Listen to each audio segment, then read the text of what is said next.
Okay, folks, I want to talk about my organ. So I wanted to purchase an organ that was non-working so I could convert it into a VPO. And I wasn't planning on keeping any of the electronics or even mechanical pieces of the organ. I just wanted the furniture. So I purchased this Rodgers 905 in non-working order, okay, from a dealer. And I got it wasn't an amazing price for a non-working organ, but it was okay. It was a non-working price. But I brought it here and turned it on, and amazingly, it works pretty much, perfectly. It makes a really nice sound. Let's see. There you go. Makes a really nice sound, and it's a delightful organ, sort of from the mid, possibly late 90s. A very expensive organ when it was new, and really physically, you don't find anything wrong with it. So the question is, why was this sold as a non-working organ? The reason is the keys are complete garbage. They're stuck. So during this time, Rodgers was owned by Roland, and Roland had them use their keys, and they put some kind of epoxy in them that over time ended up liquefying and turning into a nasty glue, kind of like asphalt or tar or something like that. So I've taken off the back, and let's close this little shutter so we can see. So you can see what that looks like. Now this is not the worst case at all. I just put a little light down here. But underneath you'll see this white stuff that's dripped down underneath the keys. That is the glue that was supposed to hold the weights inside of the keys. Now the worst organs like this have this pink glue that apparently gets everywhere. But this white glue is kind of a pain itself. And all the keys, well, certainly all the black keys were pretty much the way that I showed them a second ago. That is to say they get stuck. And then you press them down, you think, okay, I loosened them up, but then they get stuck again because the glue is sort of like, it's like tar. It's a solid until it sits there for a little while, then it gets stuck. And it's completely unplayable in this condition. Moreover, Roland sold Rodgers off, and they're not really building these parts anymore. So you can't buy replacement keyboards. For a while, you could just sort of get replacement keyboards from Rodgers, but you can't get them anymore. So this type of beautiful organ is no longer, it's a big problem. So what I'm going to do is fix the organ. And that involves removing all of that glue and replacing it with a glue that won't have that property. So the first thing we have to do is remove these manuals. Now I've already removed the actual screws, but I want to show you where they are in case you have an organ like this. Close it in. Okay. The manuals are really only attached. There's like these sort of metal posts, and there used to be a screw right. There used to be a screw here and here, and then one here and one here, up there. Just a few screws really hold it in place. And I'm used to organs that you sort of take the top off and you sort of undo it, and then the manuals lift up or rotate up, but that's not the case here. So having removed those, you can just grab these and pull them out forward. So I'll pull them out forward and give you a little bit of a better look at what those keys look like. By the way, so this is the gooey stuff, and you can see I can kind of make a dent in it with my fingernail, but it's really hard to get off. And that's stuck in some of the internal mechanisms. By the way, this ribbon cable is also attached to each one of those, so you gotta just unclip that. But it actually comes out real easy in a single piece down here, and these pieces are not too hard to take apart. Well, they are hard with one hand, but they're just got like little posts in between them. They're keeping them in place, so you can just lift one off. So I'll take one off and give you an idea. So I've taken the manuals apart. By the way, there is actually a little piece of metal that connects them. So you see those little aluminum things? They each had a screw connecting the manuals together. So you do have to take that apart before you do it. But this is what the manuals individually look like. There's a plastic key and a little spring holding onto them. And if we look on the underside of the board, the brown thing has the, holds on to the little sensors. They've got the little rubber dome sensors. And then this thing does some math and outputs it in the little ribbon. If you look, you'll see some places where this white material has pooled on the underside of this thing. So the actual keys inside of them have little weights. Here's a black key. Down there you can see that metal thing. That's a weight. And the glue was originally intended to hold that, but over time it's dripped down and pooled underneath here. And see this felt right here? That's what the keys push up against when they're not actuated. And the glue soaks into that, and then it only takes a little bit of the glue touching that to stick the key down. For the most part, it's the black keys that are stuck. Yeah, so you can even hear it. So, in addition, so there's felt on the underside that's held against it when the key comes up, and then there's felt on the top as well, somewhere along here, that you feel when you go down. And both of those they suck up all the glue, and then they become hard, which makes it unpleasant to play down, and then they get stuck on the top. So ultimately, we need to remove all this glue and change out the felt both on the top and the bottom. So how do we do that? You see this little thing here, this black thing? That's a piece of plastic that's just held down with a not super strong adhesive. So you take a little screwdriver and pry that up, and then remove the spring that's on the back, and then the key will just push sort of forward, the pull, and you can sort of take it out. So what I'm going to do is remove all these keys, and I'm going to soak them in a bucket of lye. So I tried several different chemicals. I tried alcohol, I tried mineral spirits, I tried soap and water, I tried lots of different things, and none of them actually removes this glue. It doesn't seem to want to dissolve in anything. It does dissolve in acetone, but acetone is not good for plastic keys. So it's not a solution. But according to the internet, if you soak it in a solution of sodium hydroxide, then that will dissolve the glues. And then I'll just individually take the weights and glue them back into the keys and mount them back on this. And then I'll put new felt on the top and on the bottom, and then these keys should be working perfectly. So let's all cross our fingers for that. Okay, so just to be a little bit more clear, the way you remove this thing is you work some kind of a pry tool underneath the plastic, and then it just sort of comes up. Okay, and this is the back of the key. So if you flip it over, you see the little screwdriver there, and you can just it's really hard to do this one-handed, just take this screw off. It's a white key. I'm keeping the white and black screws or springs separate just in case there's a little bit different tension, which I don't know if there is. Once you get the screws off, sorry about the movement here, then this thing just sort of falls out.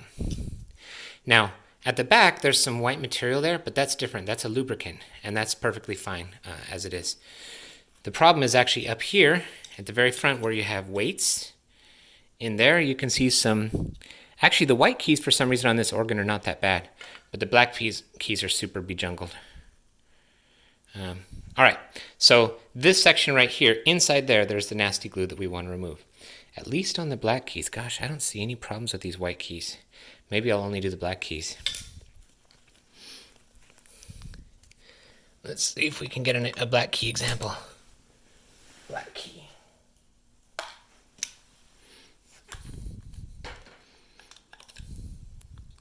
Okay, so on the black key you can see that the weight here has liquefied and actually come off, and it's now stuck on this thing. So yeah, that's the inside of your organ. So we're going to soak all these pieces as well as the weights, and then we're going to adhere the weights back inside. And while that's happening, it takes a couple of days maybe soaking in the lye. I'm going to do my best to mechanically remove all this. And here's the felt that you actually feel when you press down, this white felt. And the felt that it's soaked into and made it so you can't play the keys is on the back. It's green. And it's a little bit thicker. I bought 2 different thicknesses of felt on Amazon. This one actually is pretty thin. But, this felt actually makes a big difference when you're playing, because when you push down, it makes the difference between a nice soft landing and one that feels like thunk. So let me see if I can... You see how that goes click when it hits the bottom? It goes click when it hits the bottom because the felt on the top has absorbed that glue and become hard. And it's stuck down, or it's stuck in the upward position. See, it sticks even down because of the glue on the bottom. Okay, so I got to remove all these keys. And I'm keeping the white note springs here and the black note springs there. And then I'm going to put them, you'll see. So with all the keys off, you can see a little bit more about the design here. These are the little rubber switches that cheapo manufacturers, well, basically all manufacturers have switched to these days, except for the really nice organs. And but none of them are actually infiltrated with the goo. See, if the goop was in there or down in the electronics, it could be potentially a problem. All we really have is some problems here, you know, a couple little things, and then some of these black sort of like guideposts have, but actually this black plastic is like super non-sticky. So when there is white stuff on there, it just sort of pops right off. Now this felt is quite hard in some places and will need to be removed, but that's without the keys, that's actually a pretty easy proposition. Looking at the other side, you can see the green felt, which is on this manual is in better condition, but you can see that in some places, wherever you can see those white marks, that's a place where the key will always stick. So really the felt has to be removed. But that's not super hard either. We just pry it up and we replace it. So here's what the keys all look like when they're removed. White keys pretty much on this organ are all nice, but I think I'm still gonna give them the treatment. Well, I don't know. At least I'm gonna wash them off. The black keys are all pretty dang terrible. And there's quite a few weights that have completely fallen out, like that first one. Other ones, it's in the process of falling out. This is why the organ, you know, this is why this is sort of a dreaded situation. Okay, the design of these keys isn't amazing, right? They can't really be adjusted, and they've got a really short fulcrum. So you've got really, you know, there's a lot. You have to put a lot more pressure on the back of the key than the front in order to actuate them. But they're fine. You know, they're kind of synth keys. They're even though, well, they're not special, but they are repairable based on what we're seeing here, as long as you don't break one. Now, I did have one problem, which is as I was pulling one of the springs off, it got out of my pullers, my needle nose pliers, and shot somewhere in the room. And I've got dark carpeting, so I'm going to have to search and find it, because without that spring, I can't play the organ. Okay, anyway, so I'm going to put these in a nice bath of NaOH, and then I'll come back here and work on this and make it beautiful. Okay, so what I'm going to do is create 2 buckets of sodium hydroxide solution. This is the sodium hydroxide I bought, which is also known as lye. Also, you can get these in they're sort of like drain cleaning. Anyway, it's a powder. I've got gloves on because I'm paranoid about chemical burns, having had some that did not feel good. And I've got 2 buckets. I already put some water in them. So let's put sort of like half in one, half in the other. Nice strong solution, but I'm not putting a ton of water in to begin with, because I'm not sure how much volume my little guys are going to occupy. Be really careful with this stuff, because it'll certainly get in your eyes. It'll damage your eyes, and it can also cause chemical burns at other places. These are polypropylene buckets. Make sure before you use the bucket, you just check the material, make sure that it's safe to use with alkali. And now I'm going to throw the pieces, all the keys in here, and let's leave it for 48 hours to work. Here in the organ room, while that stuff is soaking, I spent several hours going through every little part of the frames of these things, getting off the main drops. It's pretty much impossible to get it off of the PCBs, or it's more work than it's worth. So I didn't do that, but I got it off the frames and off of the little black plastic things. Now, again, like I said, the black plastic things are actually easy to get the white stuff off of, because they already have other white stuff, which is a lubricant, which I think kept the glue from adhering very well. So that part was relatively easy, but you can see that the actual PCB under there still has some pooled stuff, and I didn't want to take that off. And that's delicate stuff. I don't want to mess with it. It's not really causing a problem right now. But I think, those organs that have the pink mess that really gets on everything, they might be literally beyond repair. If you recall, I lost some of the springs, and I got a little magnet and hooked it on a string and went all over every square inch of this room until I found all of them. I actually lost like 4. Whoops. But I found them all, amazingly. So prayer works, guys. All right. The other thing that I did is I came to the organ and used a paint scraper to remove the big blobs that were here on the organ surface. Now, this is not visible. It's just my anal retentiveness. And actually, 90% alcohol also cleans it if it's a very thin film. So let's check on our keys. They've actually only been here a few hours, but that looks pretty promising. And give a little stir up. Let's see if we can fish out a black key and see what's going on with it. All right, so by a few hours, I want to say it's been about 6 hours. So maybe it won't be necessary. Pretty much all the glue's gone. Look at that. touch this stuff. All the glue's gone. So I'm still going to leave it in here overnight, but I'm not going to wait 48 hours or anything. This stuff is pretty much good to go. Tomorrow morning what I'll do is I'll dilute this. I'll pour out the solution and dilute it, rinse it off real clean, rinse everything off, and then dry it. And we'll start with the gluing. And then these keys will be just about done. The secret ingredient is love. Okay, so I let them sit in there for about 10 hours, which is significantly less than the recommended amount, but it seemed to be enough to get away all the gooey glue that matters. All the white keys that are on their sides are still completely intact. They haven't fallen apart or anything, they're just clean, and there's no glue on them to be seen. I'm sure that there's some underneath. If I'd left it for longer, probably these things would have fallen apart a little bit more. But actually kind of, if the glue really wants to hold on, who am I to say no? All those black keys right there have completely fallen apart. The weights have come out of them, and so those all need to be re-glued. The white keys can be put back on the way they are. These black keys, which is about half of them I'd say, maybe a little less than half, still have their weights in them, and on each one I gave it a tug with needle nose pliers and the weight wouldn't come out. So it's good to go. It's not going to drip and it's nice and strong. These white keys, the little plastic cover came off, so I'll give those just a tiny bit of glue. That plastic cover doesn't bear any weight, so it's really just aesthetic, but I'll put it on anyway, or I'll glue it just a little bit anyway. And these three actually lost their little weight, which is a little bit surprising. You should be ashamed of yourselves. Over here we have the weights, and there's the little plastic covers. Disturbingly, there were only, there are 3 white keys without weights in them, but only 1 weight. So what happened to the other ones? Were they lost sometime earlier in the organ's history, maybe? It's possible, unfortunately. I don't see any other alternatives. Buckets are empty. Anyway, so this is what it looks like. I'm going to put the fan on it tonight and let these guys get bone dry. Tomorrow I'll do the gluing and put those, well, I guess, I'm not sure how quickly the glue dries. I might wait till even the next day to put them actually on the organ. If I was smarter, so how did I actually handle these? I took them off I took the bucket and put it underneath running water and ran it for a little while to get it reasonably, dilute. And then I rinsed each one individually and took it out. And then I brought them all over here and dried them all individually by hand and put them here.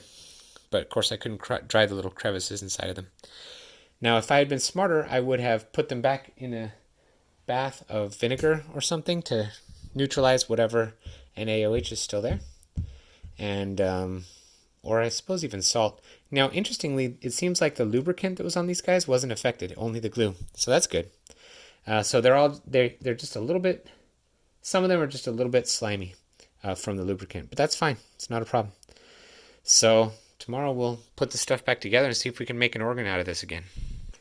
Okay, so now I have I've made up some epoxy, the good stuff, and I'm going to basically take each weight and just dip it and then stick it into the key and push it down. And I'll leave it. I won't make you watch me do all of them. That's all we got to do. It doesn't take very much epoxy because it just barely has to stick in there. Those ones are already done. So I just need to do those 3 keys, those keys up there, and these right here. And then I'll let them sit until they dry and put them back in the organ. Okay, time to reassemble the keyboard. I did replace the felt on the top and the bottom. Now the felt that I bought is self-adhesive stuff from Amazon. And after it arrived, I feel like maybe it's not quite as good a quality, and that can affect the feel, but I can't tell just with the keys that I have right now. So I may ultimately, and if it doesn't feel good, I'll take these keys off and replace it with something slightly better. Actually, the one that it hits feels like it's the same thickness, but the one underneath, I think the felt was a little bit thicker than what I used to replace it with. Anyway, when you go to put the keys back on, you have to put the white key on. Let's see, you have to put the black key on first. So I can't put this white key on until I put this black key on first. So you set it here. And by the way, I also removed the grease that was back here and put in place my own sort of heavy grease. Now remember that just be aware that the little springs have one side that's round and one side that's a little bit wonky shaped. And the round side goes over the peg and then And then the other one, I'm having a hard time. Give me just a second here. The round side goes over this little peg, which I didn't pick up the right side. So you hold it by the wonky shaped side, and you place the round side there. You know, I just can't do this. Anyway, take the wonky side shaped and hold it in the needle nose pliers. Loop over there, and pull it over there, and then move on to the next key. Anyway, I'm going to do that for this whole keyboard, and then I'm going to try it out and see if it feels okay. Okay, I learned something new about keyboards that I never realized before, which might be helpful. I started putting this thing together, and the white keys were like rubbing up against each other, because I didn't realize that the shape of this key and the shape of this key are not the same. D's are symmetric, but G's actually reach a little bit that way, and A's reach a little bit this way. So as you put them together, you actually have to figure out the order in which they go. I'm finding it most convenient to just do all the black keys, and then I find the right keys and insert them in the right spots. Alrighty. Okay, so I got my swell keyboard all put together, and it's looking pretty good, but I learned as I put it together that I really should have looked at this a little bit more carefully at the very beginning, because these black keys I don't think are all the same. They've got little numbers. This one's 2 and 2, 1 and 2, 1 and 1, 2 and 3, 2 and 3. I can't figure out what the actual pattern means, but I think they're actually different from each other, because some of the combinations of keys that I put together didn't fit right, and some of them have slightly larger gaps, which I wonder is probably my fault. I mean, it's not much bigger. Actually, the keyboard overall looks pretty good, and it plays real good. So if I had it to do over again, I would have looked very carefully at the beginning to get an understanding of what those numbers mean and what order these keys are supposed to be put together. It would have saved me some swapping around. The second thing is, you recall that I only soaked them for like 8-10 hours, okay? And the reason for that is I kind of wanted stuff that was stuck in there good to stay in there good.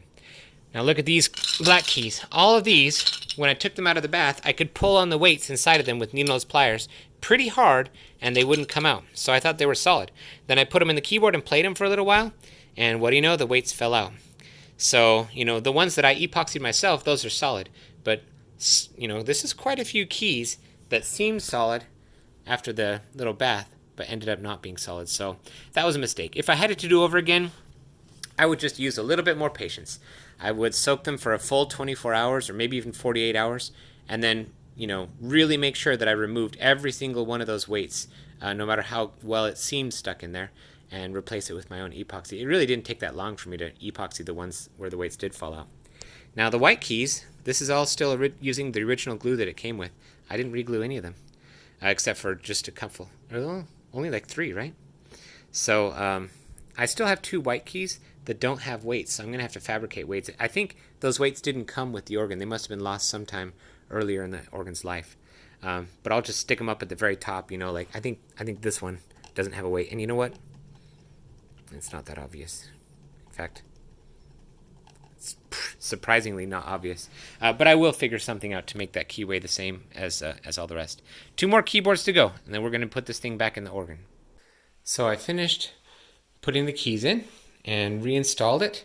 I did change out the felt before adding new keys. I'm not sure if I mentioned that. I guess I did. And, oh, by the way, I mentioned the screws in the back, but there's actually a screw under here and one under here that you also have to remove when you're going to remove the manuals. Anyway, they went in real easy. And now, when I play them, they feel and sound like a champ. They're great, all of them. And now, if we go on the inside, oops, let me close this thing so we can see.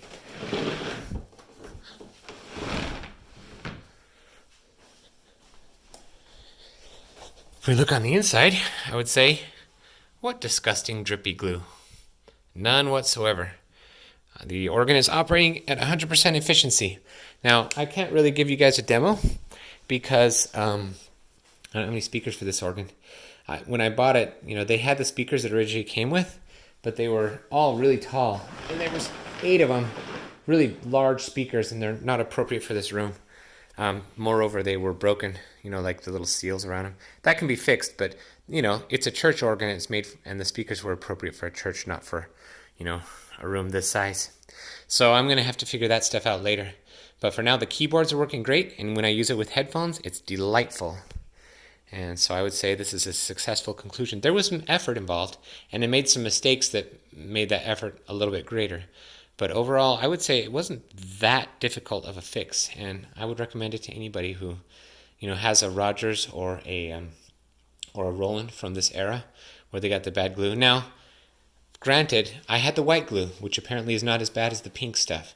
But, I was able to get it done with, let me put it this way. If I was to do this organ again and not make any of the mistakes that I made, I could get it done in, not that many man hours of labor. Most of the work was done by the chemicals. And, I did a lot of things I didn't need to. I didn't need to scrape out the inside of the organ, for example. And I did a lot of experiments. I spent a lot of time scrubbing these things with alcohol where it ended up not really making that much of a difference. So, a delightful organ. And it's working like a champ now. And it sounds great and works great. And looks great.